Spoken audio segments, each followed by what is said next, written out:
I should have kept driving. That's what I tell myself now, staring at the ceiling of my apartment with its water stains that look like continents on a faded map. If I had just kept my eyes on the road ahead, and my hands at 10 and 2 like my father taught me, my life would still be ordinary. Difficult, exhausting, but ordinary. The evening had been particularly cruel. My 12-hour shift at Mercy General had left me with aching feet, and the lingering scent of antiseptic clinging to my scrubs. 3 patients had coded, and we'd lost one. An elderly woman with kind eyes, who had squeezed my hand that morning and told me I reminded her of her granddaughter. I'd barely had time to process her passing before being assigned to another bed.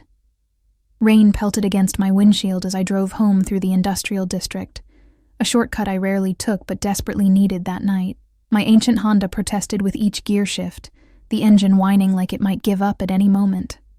Just like me. "Hold it together," I whispered to both of us, squinting through the streaked glass. The streetlights cast yellow halos in the darkness, illuminating puddles that looked bottomless in the night. My phone buzzed with another text from my landlord, 3rd time that day, reminding me that rent was due, as if I could forget the sword dangling over my head. The rain suddenly intensified, and I leaned forward, slowing down to navigate a particularly dark stretch of road lined with abandoned warehouses. That's when I saw it. The crumpled mass of metal and leather skidding across the wet asphalt about 50 yards ahead. I hit the brakes, the car fishtailing slightly before coming to a stop. For 3 seconds, I sat frozen, debating what to do. This neighborhood wasn't known for its safety, especially after dark. But I was a nurse. I'd taken an oath. "Damn it," I muttered, pulling to the shoulder and grabbing my emergency kit from the passenger seat. The rain immediately plastered my hair to my face as I approached the accident scene. A sleek black motorcycle lay on its side, expensive and powerful looking even in its damaged state. Several yards away, a figure in dark clothing was attempting to sit up. "Don't move," I called out, jogging toward him. "I'm a nurse. You could have spinal injuries." As I drew closer, the figure turned toward me, and something primitive in my brain whispered a warning. Even sprawled on the wet pavement, there was something dangerous about this man. He was large, broad-shouldered and tall, dressed in what I could now see was a leather jacket that probably cost more than 3 months of my rent. His helmet had protected his head, but lay cracked beside him. "I'm fine," he said, his voice a low rumble that somehow cut through the sound of the rain. Despite his words, I could see he was favoring his right side, and a dark stain spread across his sleeve.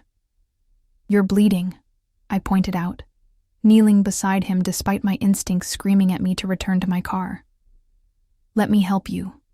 His face remained in shadow, but I felt his eyes assessing me, taking in my soaked scrubs, my messy ponytail, the dark circles under my eyes. For a moment, neither of us moved.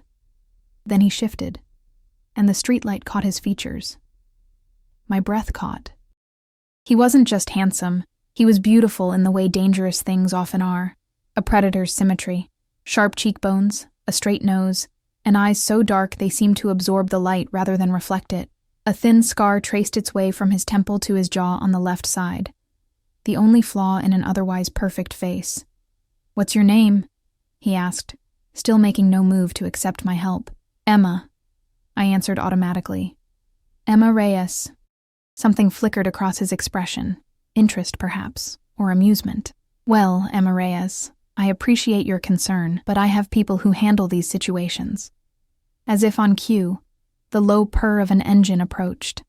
I glanced over my shoulder to see a black SUV with tinted windows pulling up beside my Honda. My stomach clenched with sudden fear. "Your people?" I asked, my voice smaller than I intended. He nodded once, then winced. The first sign that he was actually in pain despite his stoic demeanor. "Let me at least check your injuries before they take you," I insisted, professional instincts overriding my fear. "You could be in shock and not realize how badly you're hurt." The man's dark eyes narrowed, but after a moment, he gave a slight nod. I opened my kit and pulled out gloves, working quickly but thoroughly, checking his pupils, pulse, and the wound on his arm, which appeared to be a deep abrasion rather than anything life-threatening. "Possible concussion, though the helmet took most of the impact. Your right wrist is swelling, Might be sprained. The arm needs cleaning and dressing, and you should get x-rays to rule out fractures, I reported clinically, though my hands trembled slightly as I applied a temporary dressing to his arm. 2 men in suits emerged from the SUV, moving with a purposeful efficiency that made the hair on the back of my neck stand up. They weren't rushing, but they weren't wasting movements either. One immediately went to the motorcycle, while the other approached us. "Mr.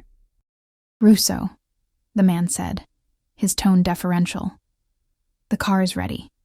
Mr. Russo. The name settled in my mind, and I tried to place where I'd heard it before. "Thank you, Marco," the injured man replied, then turned to me. "It seems I owe you a debt of gratitude, Emma Reyes." The way he said my name sent an involuntary shiver through me that had nothing to do with my wet clothes. He reached into his jacket with his uninjured arm and pulled out a business card, holding it out to me. "If you ever need anything at all, call this number." I hesitated before accepting the simple black card embossed with only a phone number in silver. "No name, no title. I was just doing my job," I said. A smile played at the corner of his mouth. "You're off the clock, though, aren't you?" Before I could respond, he was standing, moving with a grace that belied his injuries. The man called Marco was at his side immediately, not touching him, but hovering close enough to assist if needed. "Your motorcycle," I began, gesturing to where the other man was already loading the damaged bike into the back of a second vehicle that had arrived silently. "Will be replaced tomorrow," Mr. Russo finished, his eyes never leaving mine. "Your kindness, however, is irreplaceable." There was something hypnotic about his gaze, something that made me feel simultaneously seen and exposed. I wrapped my arms around myself, suddenly aware of how I must look, soaked through, exhausted, probably with remnants of hospital makeup smeared under my eyes. "Get home safely, Emma," he said, turning toward the SUV. "These roads can be dangerous at night." It sounded like a warning, though I couldn't imagine why. As he slid into the back seat, I caught a glimpse of the interior, leather seats, and what looked like a mobile office setup. The door closed, and the tinted window sealed him away from view. Within moments, both vehicles had pulled away, leaving me standing alone in the rain, clutching a mysterious business card and wondering what the hell had just happened. I returned to my car in a daze, tossing my wet kit onto the passenger seat and cranking the heater to its highest setting, though it barely produced more than lukewarm air. As I pulled back onto the road, I glanced at the card I'd set on the dashboard, the silver numbers catching the intermittent light from passing street lamps. That should have been the end of it, a strange encounter on a rainy night. A good deed for a stranger who clearly moved in circles far removed from mine. But as I turned into the parking lot of my rundown apartment building, I noticed a black sedan parked across the street, similar to the ones that had collected Mr. Russo, though I couldn't be sure it was the same. My phone buzzed again as I killed the engine. This time, it wasn't my landlord, but the hospital. Another nurse had called in sick, and they needed me for a double shift starting at 6 a.m. I closed my eyes, calculating the 5 hours of sleep I'd get if I fell asleep immediately, which seemed unlikely given the adrenaline still coursing through my system. I grabbed the business card from my dashboard on impulse, tucking it into my wallet, before gathering my things and making my way up 3 flights of stairs to my apartment. The elevator had been broken for weeks, another item on the building manager's list of things that weren't priorities. The familiar smell of old carpet and cheap air freshener greeted me as I unlocked my door. Home, sweet home, a studio apartment barely large enough to contain a bed, a love seat, and a kitchenette with appliances from the previous century. But it was mine, at least until I fell behind on rent again. I peeled off my wet clothes and took the hottest shower my building's ancient water heater would allow, trying to wash away the hospital, the rain, and the lingering sensation of dark eyes studying me. By the time I collapsed into bed, my alarm was set to ring in 4 hours, and thoughts of the mysterious Mr. Russo had been mostly replaced by mental preparations for tomorrow's shift. I was almost asleep when my phone chimed with a text from an unknown number. "Thank you again for your assistance tonight, Ms. Reyes. My personal physician confirmed your assessment was correct. Your skills are impressive." I stared at the message, a chill running through me. I hadn't given him my number. I hadn't given him anything except my name. Before I could decide whether to respond, A second message appeared. Rest well. I'll be in touch. Sleep eluded me for a long time after that. The next morning arrived with cruel swiftness. My alarm blared at 5 a.m., and I dragged myself out of bed, muscles protesting after too little rest. As I splashed water on my face, I wondered if I'd dreamed the text messages, but when I checked my phone, they were still there, ominous in their politeness. I dressed quickly in clean scrubs, gulped down instant coffee that tasted like chemicals, and headed for the door. When I opened it, I nearly tripped over a small package sitting on my welcome mat, a plain white box tied with a black ribbon. There was no card, no note, no indication of who had left it or how they had gotten past the building's security door. With trembling fingers, I untied the ribbon and lifted the lid. Inside, nestled in tissue paper, was a brand new stethoscope, not the basic model I'd been saving for, but the top-of-the-line digital one I'd admired in medical supply catalogs, the one that cost more than 2 weeks of my salary. Tucked beside it was a card, the same heavy black stock as the business card from last night. In silver ink, a single line of elegant handwriting. A small token of appreciation. More to come. I dropped the box as though it had burned me. More to come? What did that mean? And how had he found out where I lived? The memory of the black sedan parked outside my building flashed through my mind. Had I been followed? Watched? The thought sent a wave of nausea through me. I needed to leave for work, but suddenly the idea of stepping outside my apartment seemed daunting. What if he was out there? What if his people were waiting? Don't be ridiculous, I muttered to myself. He's just some rich guy who's overly grateful you helped him. Take the gift and move on. But as I reluctantly picked up the stethoscope and headed out, I couldn't shake the feeling that in stopping to help a stranger last night, I'd made a mistake that would change everything. I had no idea just how right I was. The hospital was in chaos when I arrived, the emergency department overflowing with victims from a multi-car pileup on the freeway. I immediately stowed the expensive stethoscope in my locker, unwilling to invite questions I couldn't answer, and threw myself into the work. "Emma, Trauma 3, now!" Dr. Wilson called out as I rushed past the nurse's station. I followed him into the trauma bay where paramedics were transferring a young man with multiple lacerations and what looked like a pneumothorax. For the next 12 hours, I existed in that strange state of hyperfocus that only emergency medicine can induce. All thoughts of mysterious motorcyclists and expensive gifts pushed to the back of my mind as I moved from one patient to the next, one crisis to another. It wasn't until my break at 6 p.m. that reality crashed back in. I collapsed onto a chair in the break room, unwrapping a sandwich I'd grabbed from the cafeteria, when Lacey, one of the other nurses, slid into the seat across from me. "So," she said, her voice dropping to a conspiratorial whisper, "care to explain why there's a man in an Armani suit asking for you at the front desk?" My sandwich stopped halfway to my mouth. "What?" Lacey leaned forward, eyes wide. Tall guy, built like a linebacker, standing there like he owns the place. Asked specifically for Emma Reyes. Said he's your driver. "My driver?" I repeated stupidly. "That's what I said." Lacey's expression was hungry for details. "Emma, what are you not telling me? Have you been secretly dating some Wall Street type?" "No, of course not." I set down my sandwich, appetite gone. It must be a mistake, but even as I said the words, I knew it wasn't. The text messages, the stethoscope, more to come. "Well, mistake or not, he's not leaving until he speaks with you. Security already tried to move him along." I stood up, smoothing my scrubs with suddenly clammy hands. "I'll handle it." "I want details," Lacey called after me as I left the break room. The man wasn't hard to spot. Just as Lacey had described, he stood near the reception desk, his expensive suit and rigid posture making him look absurdly out of place among the worn furniture and harried hospital staff. I recognized him as one of the men who had arrived to help Mr. Russo the night before. Marco, I thought his name was. He spotted me the moment I entered the waiting area, his eyes locking onto mine with unnerving precision.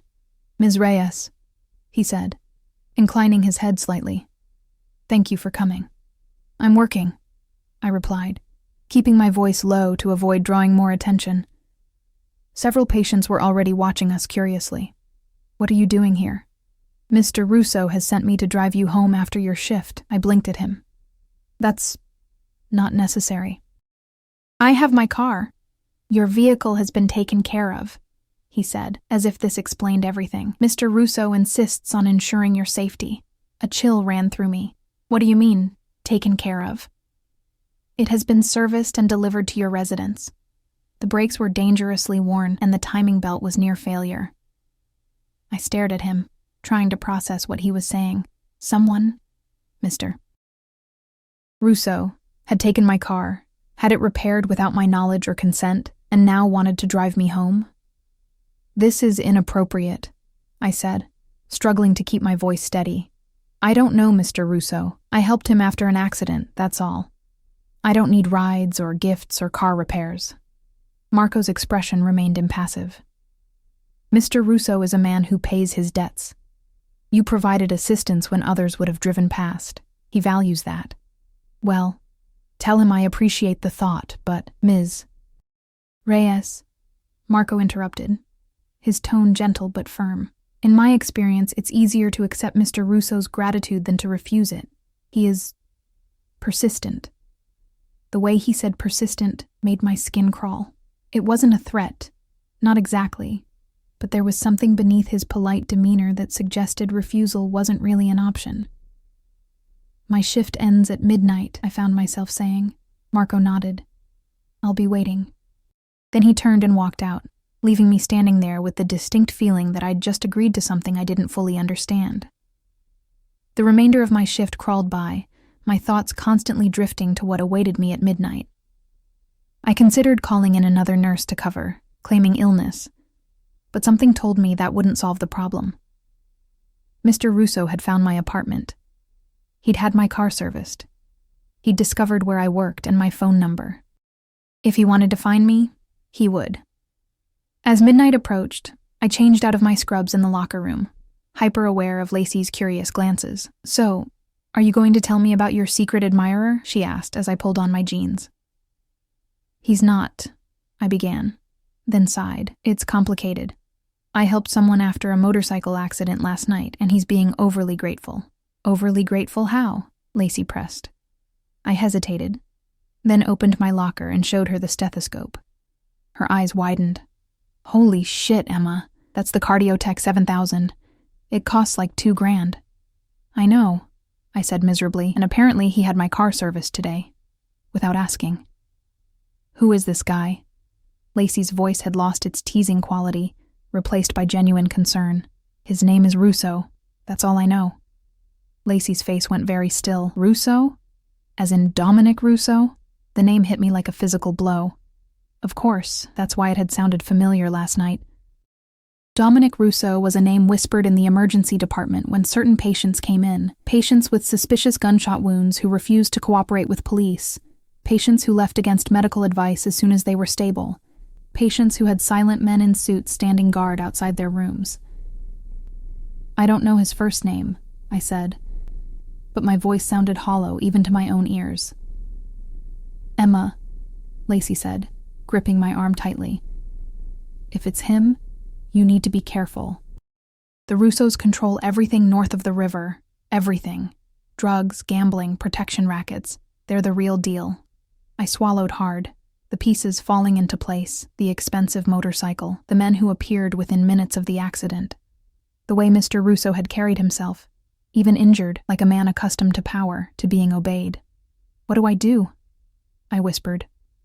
Lacey released my arm. "Be polite. Accept his thanks. Then distance yourself as quickly and carefully as possible." Sound advice. But as I walked toward the hospital exit at the end of my shift, I had the sinking feeling it was already too late for distancing. Marco was waiting exactly where he'd said he would be, standing beside a gleaming black Bentley that looked obscenely expensive against the backdrop of the hospital's aging infrastructure. "Ms. Reyes," he greeted me, opening the rear passenger door. I hesitated on the threshold. Once I got into that car, I would be stepping into Dominic Russo's world. A world I knew nothing about except that it was dangerous. "Is Mr. Russo in the car?" I asked, my voice barely audible. Marco shook his head. "No, ma'am. I'm to drive you home safely. Those are my instructions. After a moment's deliberation, I slid into the back seat, my tired body immediately sinking into buttery leather that probably cost more than my monthly salary. The interior smelled of expensive cologne and leather conditioner, the kind of luxury I'd only experienced in movies. The drive was silent. I watched the city pass by through tinted windows, noting how Marco took a route that avoided the industrial district where I'd found Mr. Russo the night before. When we pulled up to my apartment building, I was surprised to see my Honda parked in its usual spot, looking cleaner than it had in years. "Your keys," Marco said, handing me a set that included not only my car key but also what looked like a new key for my apartment. I opened my mouth to question this, but he continued before I could speak. "The locks were changed today, for security purposes." My temper, suppressed by exhaustion and a healthy dose of fear, finally flared. "That's not okay. You can't just change the locks on my apartment." Marco's expression remained impassive. "The building manager was compensated for his cooperation. Your belongings are secure, and now your home is as well." I clutched the keys, my hand shaking with a mixture of fear and indignation. "Please tell Mr. Russo that while I appreciate his concern, I don't need or want his protection. I helped him because it was the right thing to do, not because I expected anything in return." "I will convey your message," Marco replied, though something in his tone suggested it would make little difference. "Have a good night, Ms. Reyes." I got out of the car, standing on the sidewalk until the Bentley pulled away and disappeared around the corner. Only then did I allow myself to let out the breath I'd been holding, my legs suddenly so weak I had to lean against a nearby lamppost for support. What had I gotten myself into? My apartment, when I entered it, was both familiar and strange. Everything was in its place, but it felt different. Cleaner, perhaps. The air smelled faintly of lemon polish. I moved through the small space, checking drawers and closets, half expecting to find them rifled through, but everything seemed untouched. Until I reached the kitchenette. There, on the counter, sat a basket overflowing with gourmet foods, fresh bread, cheeses, fruits, chocolates, and a bottle of wine that I was certain cost more than all the food in my refrigerator combined. Another black card nestled among the items. "Sustenance for a healer. Rest well, Emma." My name was written in the same elegant silver script as before. I picked up the card, turning it over in my hand, wondering what kind of man sent midnight gift baskets to women he'd met once, changed their locks, serviced their cars. A dangerous one, my mind supplied. I was contemplating whether to throw the basket away when my phone buzzed with a text. The Chateau Margaux pairs beautifully with the Comté in the basket, a small comfort after a difficult day in the ER. My blood ran cold. How did he know I'd had a difficult day? Before I could stop myself, I moved to the window and peered through the blinds at the street below. No black cars, no suited men standing watch, but that didn't mean they weren't there. Somewhere, watching. I drew the blinds tight and sank onto my love seat, exhaustion and fear warring within me. I should call the police, I thought, but what would I say? That a man was sending me gifts? That someone had changed my locks and fixed my car? They'd laugh me out of the station, and if Dominic Russo was who Lacey thought he was, the police might not be eager to interfere anyway. My phone buzzed again. "Sleep, Emma. Tomorrow will be easier." I set the phone down as if it had burned me. Then, moving on autopilot, I showered, changed, and fell into bed. Too exhausted to think any more about mysterious Mafia bosses or their unsettling attention, I dreamed of dark eyes watching me from the shadows, of elegant hands offering gifts that turned to chains. I dreamed of running down endless hospital corridors, pursued by something I couldn't see but could feel at my back, growing closer with each ragged breath. When my alarm blared at 5 a.m., I woke, gasping, tangled in sheets damp with sweat. For one blissful moment, I thought perhaps the events of the past 2 days had been nothing but an elaborate nightmare. Then I saw the new keys on my nightstand, and reality came crashing back. I had the day off, a rare occurrence that usually filled me with relief, but now left me feeling exposed. What was I supposed to do with a full day of freedom when a man like Dominic Russo had taken an interest in me? The answer came as I was making coffee. Staring blankly at the gift basket I'd been too wary to touch last night, my phone chimed with a text from a now familiar unknown number. "Good morning, Emma. A car will collect you at 11 a.m. Dress comfortably. I nearly dropped the phone. This had gone far enough. I typed back quickly, my fingers clumsy with indignation. No, thank you. I have plans today. The response was immediate. Cancel them. 2 words. No explanation. No pleasantries. Just an order, delivered with the confidence of someone unaccustomed to refusal. I stared at the screen, my heart pounding in my chest. Who did he think he was? I began typing a firm refusal when another message appeared. Please, Emma. I wish to thank you properly for your assistance. Just a few hours of your time. The sudden shift to politeness caught me off guard. I hesitated, my thumb hovering over the keyboard. A memory flashed, dark eyes studying me in the rain, a voice that rumbled like distant thunder. Dangerous, yes, but also something else. Something that had made me stop on a deserted road when common sense said to keep driving. Where are we going? I finally typed. Somewhere safe. I give you my word. His word. What was that worth? But as I stood in my kitchen, clutching my phone and considering my options, I realized I didn't have many. I could refuse and risk his persistence, as Marco had put it. I could run. But to where? How far would I get before his people found me? Or I could go, meet with him on his terms, and hope that satisfying his sense of debt would be the end of it. Fine. 11 a.m., I replied, already questioning my decision. Thank you, Emma. Until then. I set down my phone and looked around my apartment, my sanctuary, now invaded by his presence, his knowledge. Whatever happened today would determine the course of my future. I was sure of it. And as I moved to my closet to find something comfortable to wear to meet a Mafia boss, I couldn't shake the feeling that I was walking willingly into the lion's den. At exactly 11 a.m., my phone buzzed with a text. We're outside. I took one last look in the mirror, second-guessing my choice of dark jeans, boots, and a simple green sweater that brought out the flecks of gold in my hazel eyes. Not that I was trying to impress him, I told myself.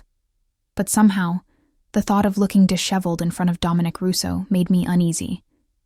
The black Bentley waited at the curb, but this time, when the door opened, it wasn't Marco who greeted me, but Dominic Russo himself. He stood beside the car, perfectly tailored in charcoal slacks and a black cashmere sweater that made his dark eyes seem even more intense. The casual elegance of his attire did nothing to diminish his commanding presence. His right wrist was wrapped in a support bandage, the sprain I'd diagnosed, and a butterfly closure sealed the cut on his temple. Otherwise, he looked nothing like the injured man I'd found in the rain. He exuded power, control, and something else that made my heart race, despite my determination to remain calm. Emma, he said, my name like silk in his mouth. Thank you for coming. I approached cautiously, stopping a few feet away. Did I have a choice? A smile touched his lips, though it didn't quite reach his eyes. Everyone has choices. Some are simply easier than others. He gestured to the open door. I hesitated, then slid inside, unsurprised when he joined me rather than taking the front passenger seat. Marco was behind the wheel, as silent and inscrutable as before. Where are we going? I asked as the car pulled away from the curb. To my home, he replied. I find it's the one place I can truly relax. He studied me for a moment. You look tired, Emma. 12-hour shifts in the ER tend to have that effect, I replied, more sharply than I'd intended. Yes, I imagine they do. He leaned back slightly, giving me space. You've been at Mercy General for 3 years. Before that, City Memorial, where you completed your nursing degree while working nights as a CNA, top of your class despite working full-time. Impressive. My mouth went dry. How do you know all that? I make it a point to know who I'm dealing with. And I don't get the same courtesy, I challenged, surprising myself with my boldness. Dominic raised an eyebrow. What would you like to know? Everything, I thought. Who are you, really? What do you want from me? Why won't you leave me alone? Let's start with your first name, I said instead. Since you already know mine. Dominic, he confirmed. Though most people call me Dom. And what do you do, Dominic? I pressed, even though I already suspected the answer. His lips curved into a smile that held no humor. I manage various business interests across the city. Import, export, real estate, private security, entertainment venues. All perfect fronts for money laundering and other illegal activities, if Lacey was right about him. And crashing motorcycles in the rain? Is that a hobby or a business interest? A genuine laugh escaped him, rich and unexpectedly warm. Neither. That was an unusual circumstance. I waited for him to elaborate, but he simply watched me, seemingly content to let the silence stretch between us. The city gradually gave way to suburbs, then to increasingly exclusive neighborhoods with gated estates set back from tree-lined streets. Finally, we turned onto a private drive flanked by stone pillars, a discreet security booth visible just inside the gate. The guard nodded to Marco as we passed, not even asking for identification. The driveway curved through manicured grounds before revealing a sprawling mansion of stone and glass, modern yet somehow timeless in its elegance. Water features flanked the entrance, the gentle sound of flowing water creating an atmosphere of tranquility that seemed at odds with the man beside me. "Welcome to my home," Dominic said, as the car came to a stop at the front entrance. I remained rooted to the seat, even as he exited and extended his hand to help me out. "Why am I here, Dominic?" His expression softened fractionally. "Because I owe you a debt, Emma, and I always pay my debts." The stethoscope was more than enough, I insisted. "A tool to help you do your job better is hardly adequate repayment for saving my life." "I didn't save your life." His dark eyes held mine. "You stopped on a deserted road to help a stranger who could have been anyone.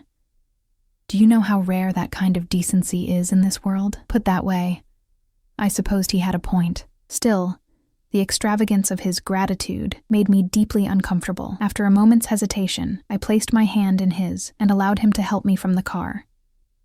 His touch was warm and firm, his fingers lingering on mine a second longer than necessary before releasing me. The interior of the house was just as impressive as the exterior. Soaring ceilings, museum-quality art on the walls, furnishings that looked both expensive and comfortable. No photos, I noticed. Nothing personal on display. "This way," Dominic said, leading me through the foyer and down a hallway to a sun-drenched room overlooking an infinity pool and the city skyline beyond. A table was set for two beside the floor-to-ceiling windows, an elegant lunch spread waiting. "I thought we could eat before I show you the reason I brought you here," he said, pulling out a chair for me. I sat, my curiosity piqued despite my wariness. "And what reason is that?" "Patience, Emma." He took the seat opposite mine. "First, tell me about your day yesterday."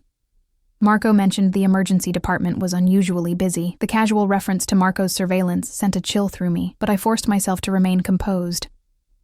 "There was a pileup on the freeway, multiple traumas.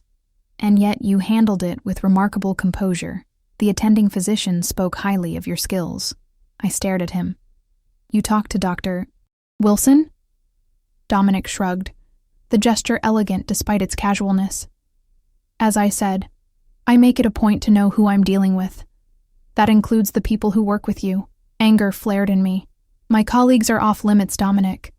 My workplace is off limits. My apartment is off limits. I don't need new locks or serviced cars or midnight deliveries. I need you to respect my boundaries." I expected anger in return. Men like him, men of power, rarely took kindly to being challenged. But Dominic merely studied me with what looked like admiration. "You're not afraid of me," he observed. "Should I be?" A shadow crossed his face. "Most people are." "I'm not most people," I replied, holding his gaze. "No," he agreed softly. "You're not." We ate in silence for a few minutes, the tension between us palpable but not entirely unpleasant. The food was exquisite, probably prepared by a private chef, I guessed, but I was too on edge to fully appreciate it. "You said you have business interests," I ventured finally. "What kind?" "The legitimate kind," he answered, a hint of amusement in his voice. Contrary to what you may have heard, so he knew I'd been asking about him. Of course he did. "And the illegitimate kind?" I pressed. Dominic set down his fork, his expression suddenly serious. "There are many shades of gray in this world, Emma. What's legal isn't always what's right, and what's illegal isn't always wrong." "That's not an answer." "No, it's not," he agreed, "but it's all you're going to get for now." After lunch, he led me through the house to a wing that seemed different from the rest, warmer somehow, with softer lighting and more comfortable furnishings. We stopped at a door, and for the first time since I'd met him, Dominic appeared almost hesitant. "What I'm about to show you is very private," he said. "Very few people have seen this. I'm trusting you, Emma." Before I could respond, he opened the door, revealing a large, sunny room that had been converted into a state-of-the-art medical facility. Hospital beds, monitoring equipment, medication cabinets, even what looked like a scaled-down operating theater, all of it pristine and clearly top of the line. But it was the occupant of one of the beds that drew my attention. A young woman, perhaps 20, lay sleeping, an IV in her arm and monitors tracking her vital signs. She was painfully thin, her complexion sallow, but even in illness, I could see she was beautiful, with the same dark hair and fine features as Dominic. "My sister, Sophia," Dominic said quietly, moving to stand beside her bed. "She has a rare form of leukemia. The treatments at the hospital were not progressing as well as we'd hoped, so I brought her home." I approached cautiously, my nursing instincts immediately assessing the patient. "How long has she been ill?" 3 years. "There was a brief remission last year, but it didn't last." He brushed a strand of hair from his sister's forehead, with a tenderness that caught me off guard. "She's been here for 2 months. I've hired the best specialists, flown in experimental treatments from Europe, Japan, anywhere that might help. But she's getting weaker." Understanding dawned. "This is why you brought me here. You want me to care for her." Dominic turned to face me. "I want to hire you as her private nurse, full-time." "Name your price." "I already have a job," I pointed out. "One that barely pays your rent," he countered. "One that exhausts you and offers little chance for advancement. I'm offering you triple your current salary, a suite of rooms here in the house, and the opportunity to focus on a single patient instead of juggling dozens." The offer was tempting, almost suspiciously so. "Why me?"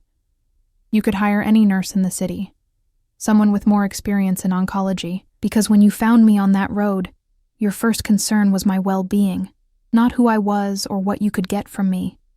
Because you have exceptional skills, as verified by everyone I've spoken to, and because Sophia liked you, liked me. She's never met me." A ghost of a smile touched his lips. "She saw the security footage of you helping me after the accident. She said you had kind eyes." I glanced back at the sleeping young woman, my heart conflicted. The facility was impressive, and the chance to provide one-on-one care was rare in my profession. But living in Dominic Russo's house, being further drawn into his world— "I need time to think about it," I said finally. Dominic nodded, as if he'd expected this response. "Of course. Take all the time you need."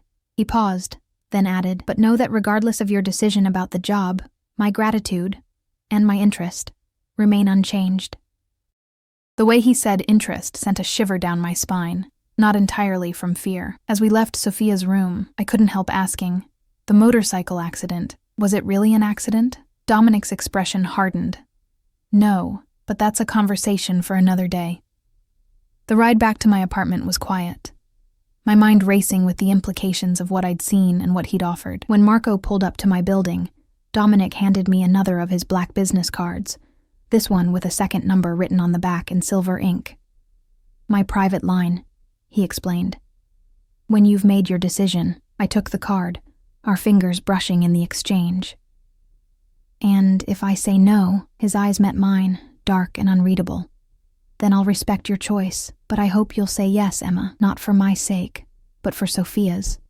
As I watched the Bentley pull away, I knew the decision before me was about more than a job offer. It was about stepping into Dominic Russo's world, a world of wealth and power, yes, but also of secrets and dangers I could only begin to imagine. Whatever I chose, I sensed my life would never be quite the same again. 3 days passed before I called the number on Dominic's card. 3 days of returning to my apartment after grueling hospital shifts, staring at the business card on my coffee table and weighing my options. 3 days of noticing black sedans parked discreetly down the street, of feeling watched without being certain.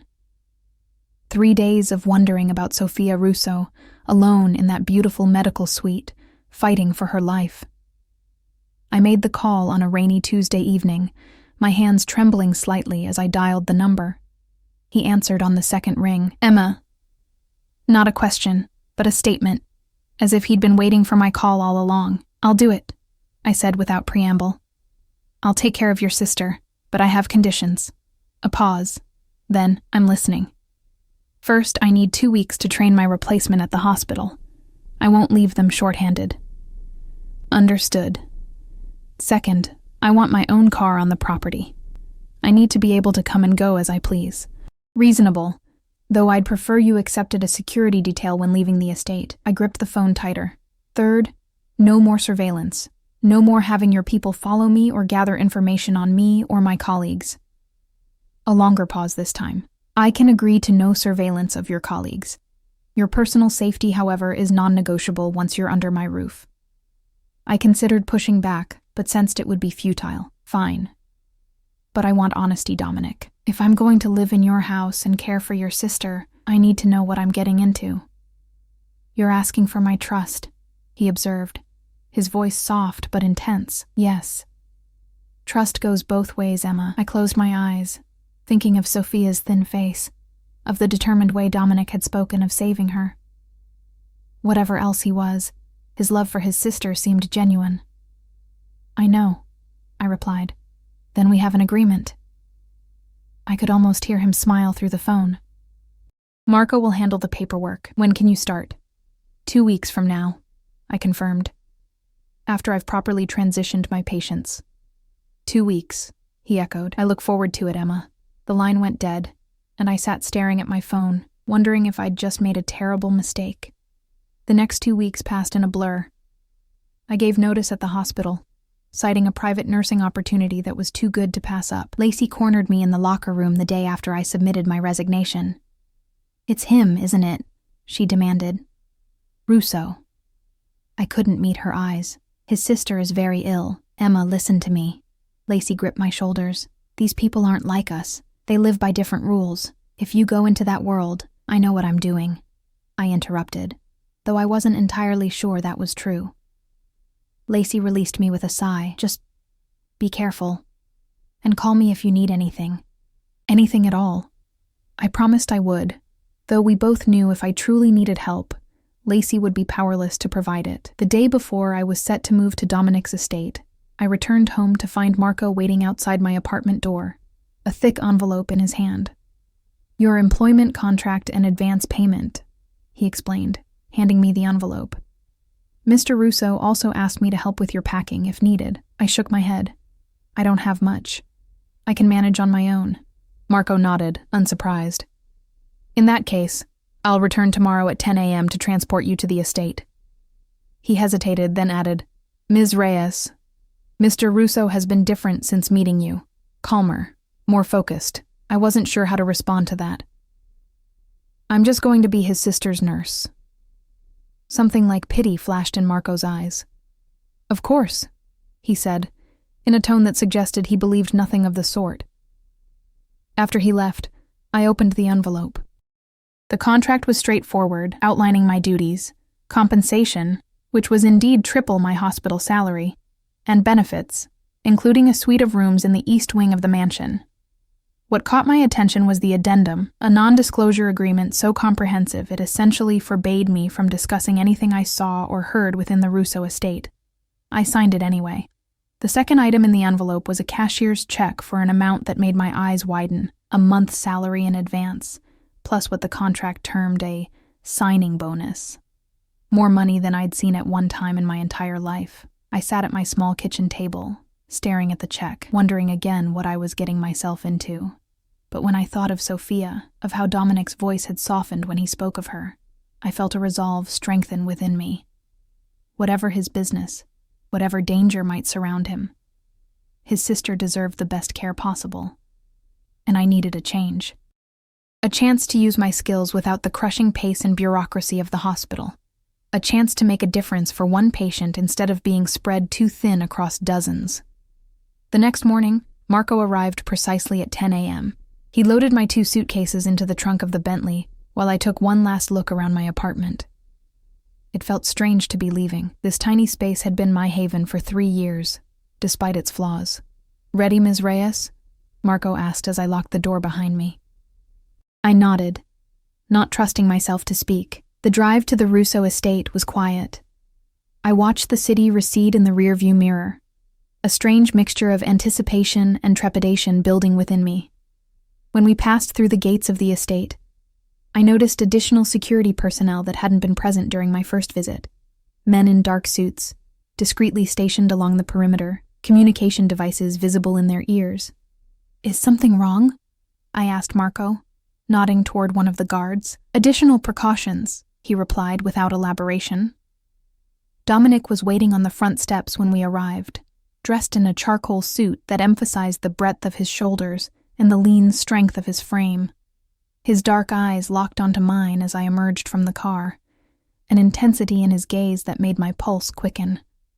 "Welcome, Emma," he said, descending the steps to greet me. "I hope you had a smooth transition at the hospital."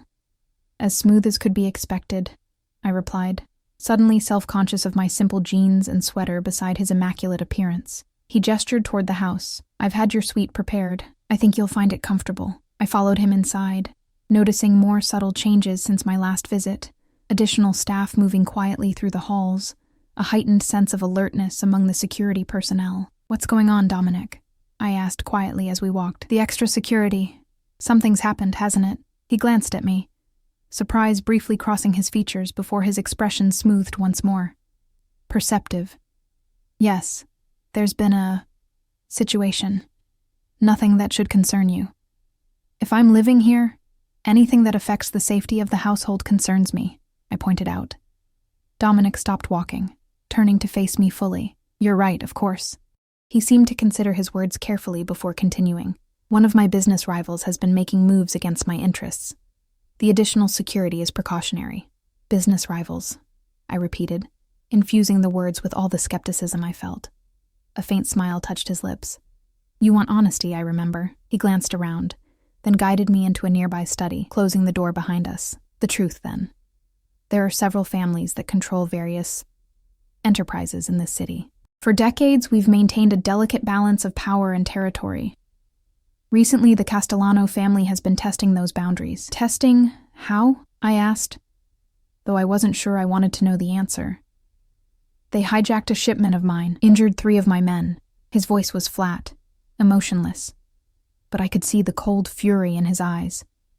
"Then they had the audacity to propose a partnership that would amount to a takeover of my operations." I swallowed hard. "And the motorcycle accident was no accident," he confirmed. "I was returning from a meeting with Anthony Castellano when my brakes failed. The mechanism had been tampered with. The clinical part of my brain noted how lucky he'd been to escape with only minor injuries. The rest of me was trying to process the casual way he discussed what amounted to attempted murder. "So you're at war," I said softly. "Not yet." Dominic's voice hardened. "But Castellano is pushing for one." "And Sophia, does she know?" Something vulnerable flickered in his eyes. "No. Her condition is precarious enough without adding stress. She believes I was simply careless on the bike in bad weather." I nodded, understanding his protective instinct. "I won't say anything to her. Thank you." He studied me for a moment. "Most people would be running for the door right now." "I'm not most people," I reminded him. "And I made a commitment to Sophia's care." The intensity of his gaze made me look away. "You're an extraordinary woman, Emma Reyes." Before I could respond, a knock sounded at the door. Marco entered after Dominic's acknowledgement. "Ms. Reyes's belongings have been taken to her suite," he reported. "And Dr. Patel has arrived to check on Miss Sophia." "Thank you, Marco." Dominic turned to me. "Would you like to meet Sophia's physician and review her treatment plan?" I nodded, grateful for the return to professional territory. "Of course." As we walked toward Sophia's medical suite, Dominic's hand found the small of my back, his touch light but warm through my sweater. I told myself the flutter in my stomach was simply nerves about meeting my new patient. Dr. Patel was an elegant woman in her 50s with kind eyes and a no-nonsense demeanor. She walked me through Sophia's medical history, current treatments, and the experimental protocol they were considering next. "The conventional treatments have been only marginally effective," she explained, showing me charts of Sophia's blood work and bone marrow biopsies. "This new therapy from Japan shows promise, but it's aggressive. She'll need careful monitoring for side effects." "That's why I'm here," I assured her. Sophia was awake when we entered her room, propped up against pillows and looking frail but alert. Her face brightened when she saw Dominic, then turned curious as her gaze fell on me. "Sophia, this is Emma Reyes," Dominic said, his voice gentler than I'd ever heard it. "She's the nurse I told you about." Sophia's smile was tentative but warm. "You're the one who helped my brother after his accident." I returned her smile. "That's right. Dom says you're going to be staying here, taking care of me." She studied me with dark eyes so similar to her brother's. I warned him I might be a difficult patient. "All the best ones are," I replied, earning a soft laugh from her. "I like her already," Sophia told Dominic, who was watching our interaction with an unreadable expression. "I knew you would," he replied softly. Dr. Patel excused herself after finishing her examination, promising to return in 2 days to begin the new treatment protocol. Once she'd gone, I sat beside Sophia's bed, getting to know my new patient while Dominic watched from the doorway, his presence a constant, powerful reminder of why I was there. Later that evening, after Sophia had fallen asleep, Dominic showed me to my suite in the East Wing. The suite turned out to be larger than my entire apartment, with a spacious bedroom, private bathroom with a soaking tub, sitting area, and a small kitchenette. "I hope it meets your needs," Dominic said as I took in the luxurious surroundings, the elegant but comfortable furnishings.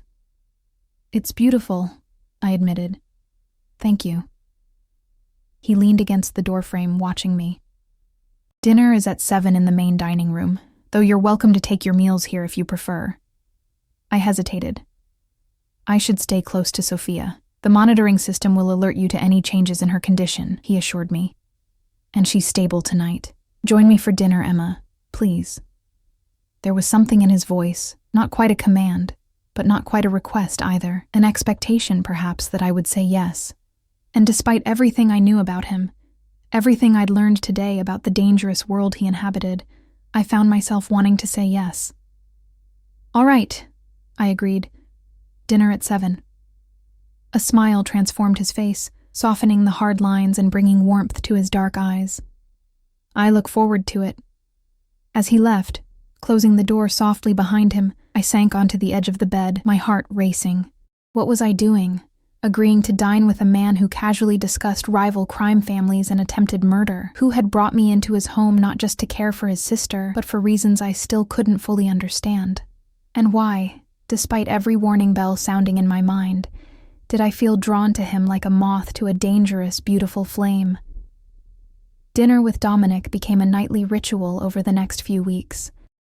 After spending my days caring for Sophia, administering her treatments and monitoring her for side effects, I would change into something more formal and join him in the dining room at precisely 7 o'clock. At first, our conversations were cautious, circling around safe topics: Sophia's condition, my nursing experience, books we'd both read. But gradually, as I settled into life at the estate, the boundaries between us began to blur. "Tell me about your family," Dominic said one evening, refilling my wine glass with a vintage whose name I couldn't pronounce, but whose taste made me understand why people paid small fortunes for certain bottles. I hesitated, the wound still fresh even years later. "There's not much to tell. My parents died in a car accident when I was 19. No siblings." His expression softened. "I'm sorry, Emma. It was a long time ago," I said, though the pain in my chest suggested otherwise. "Loss doesn't diminish with time," he observed quietly. "It just becomes more familiar." I looked up, surprised by the understanding in his voice. "Is that how it was when you lost your parents?" A shadow crossed his face. "My father was a complicated man. His death left a void in our family, but also a legacy that I wasn't entirely prepared to shoulder." "The family business," I said, infusing the words with meaning. Dominic's eyes met mine, acknowledging what remained unspoken between us.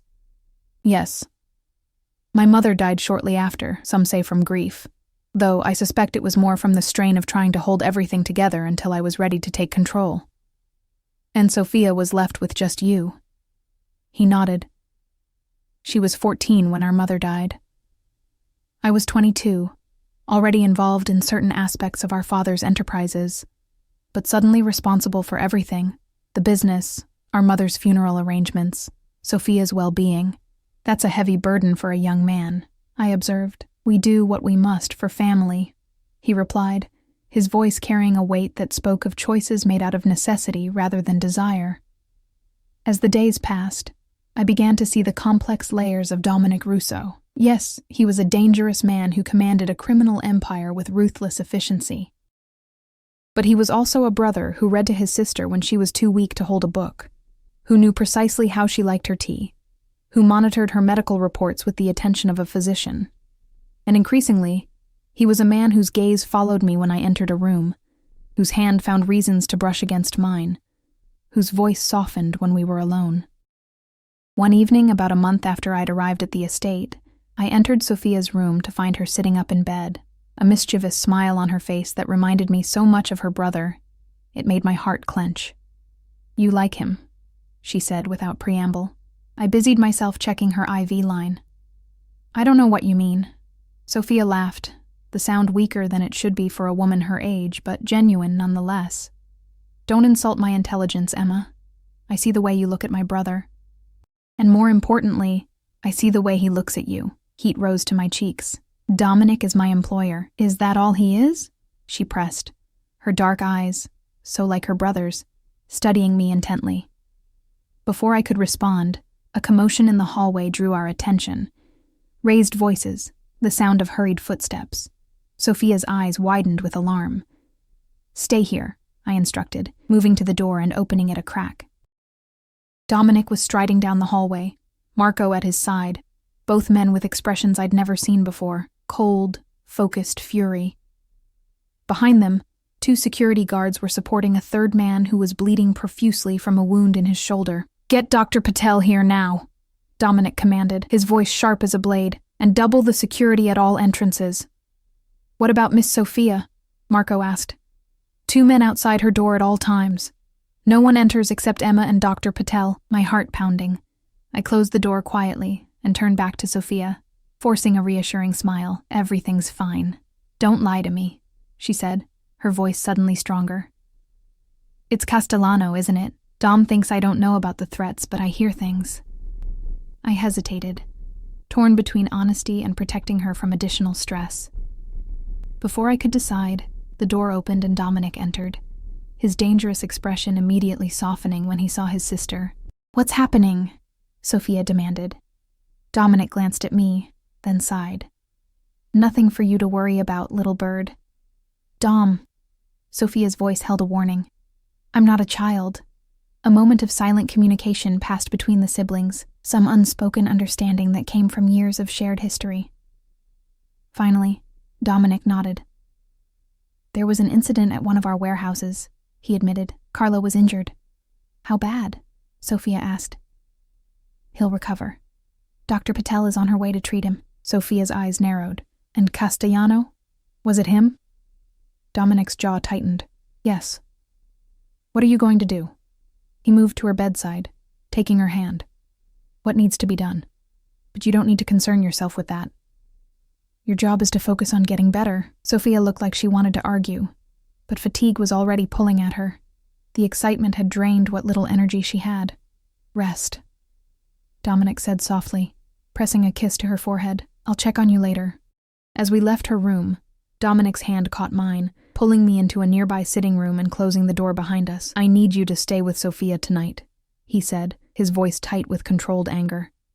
"Don't leave her side for any reason. If anything changes with her condition, call me immediately." "What's happening, Dominic?"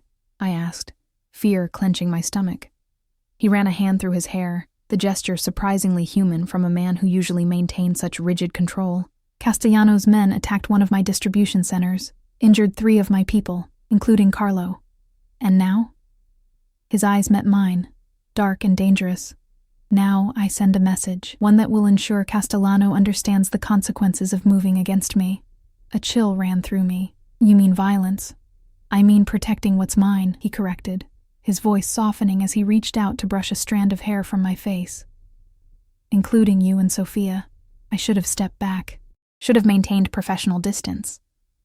Instead, I found myself leaning into his touch, craving the connection despite everything I knew about who he was and what he was about to do. "Be careful," I whispered. Something flickered in his eyes, surprise perhaps that I was expressing concern rather than judgment. Before I could analyze it, he leaned forward, his lips capturing mine in a kiss that started gentle, but quickly blazed into something more urgent, more demanding.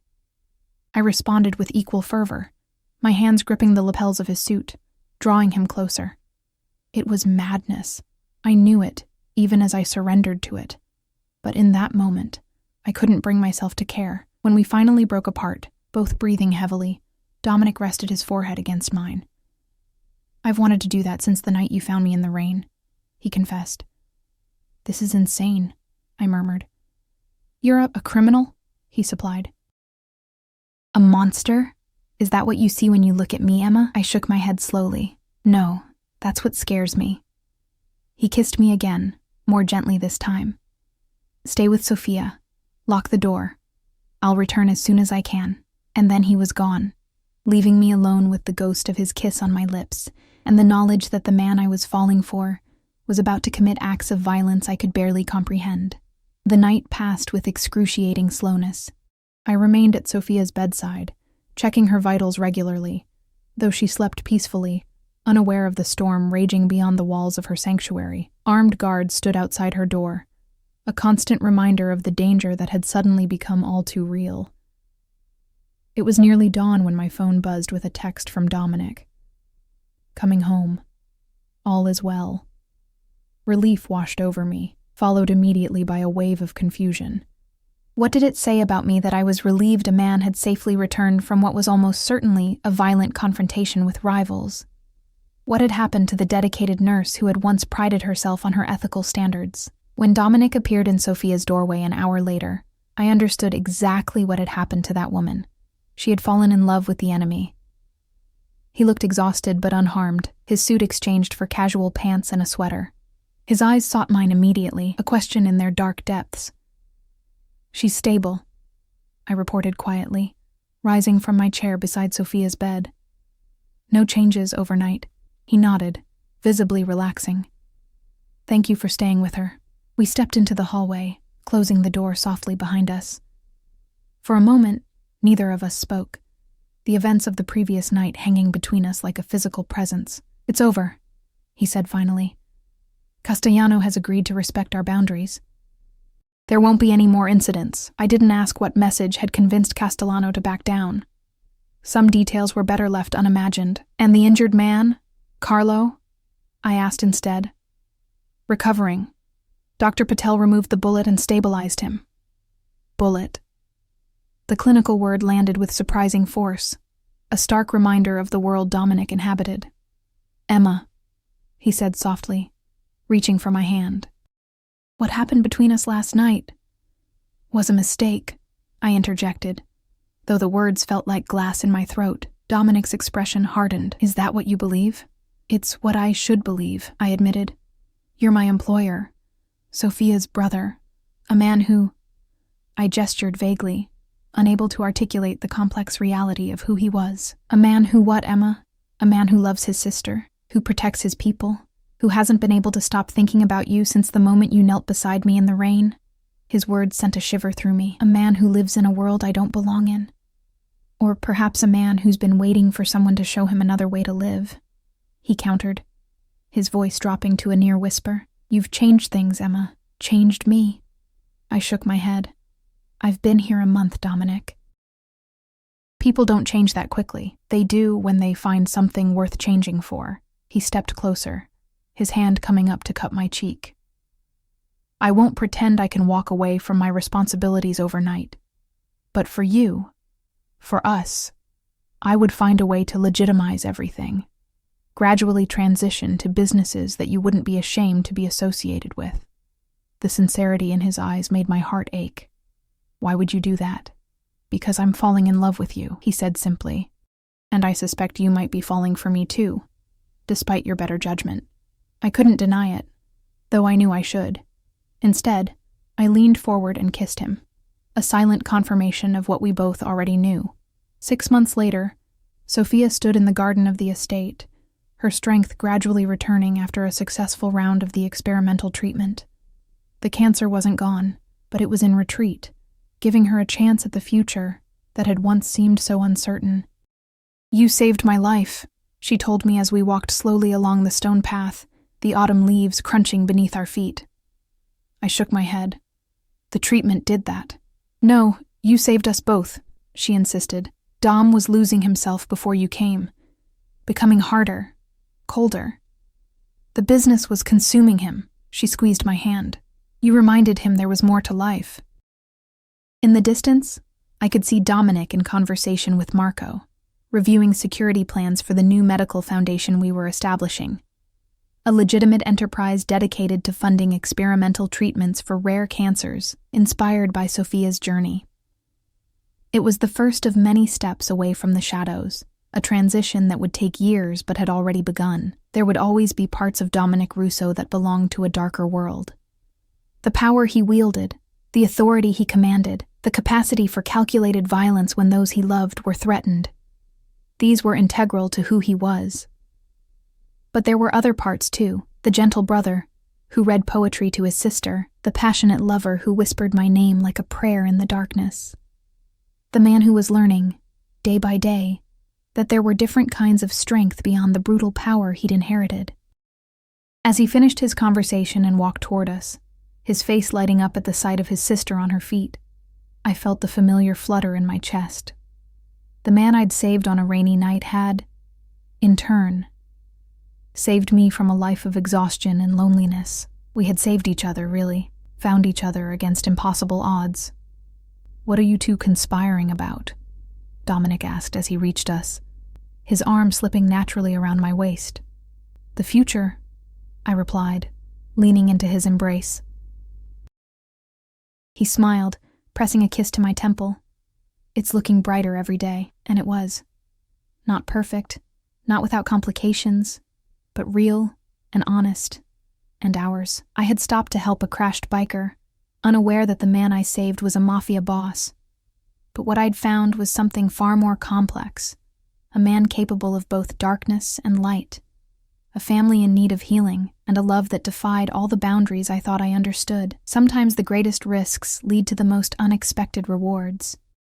And sometimes when you stop to help a stranger in the rain, you end up saving yourself.